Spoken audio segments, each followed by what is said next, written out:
A Chinese court has sentenced a 78-year-old US citizen to life in prison today on spying charges.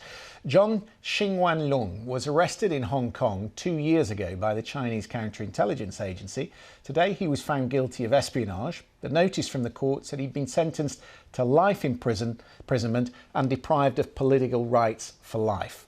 Mr. Leung was heavily involved with a number of Chinese groups in the US. He was the head of the Texas branch of the Association for the Promotion of the Peaceful Reunification of China. It's a group that promotes Beijing's claims over Taiwan. So this is a man who had access to government officials in Beijing. He regularly travelled to the mainland.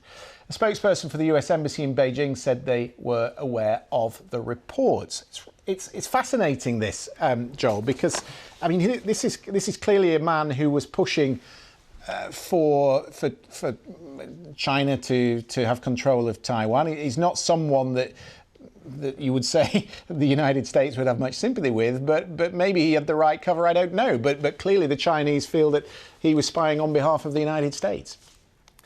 Yeah, Christian, what this is it's a travesty, first and foremost, that he's been arrested and sentenced for life.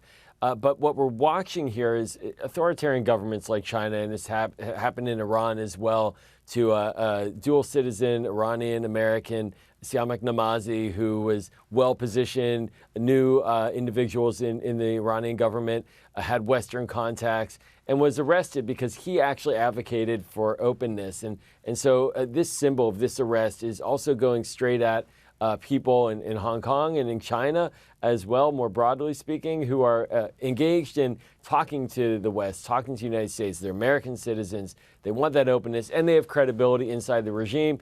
And so they have to be made an example of. And it's a real human travesty, and it's also politically clearly sending a signal to Chinese people and to the United States as well, but clearly to Chinese people to watch their back and be careful about engaging the U.S. And that's what's very, very troubling about this right now. Let's bring in our North America correspondent, Nomi Iqbal, who's been digging around into this. What do we know about him, and has there been any consular contact with this man while he's been in prison the last 2 years? Yeah, Christian, the details are really vague at the moment. So just to recap what you said there, he's 78 years old. We know that he's a US resident, US citizen, but also a permanent Hong Kong resident.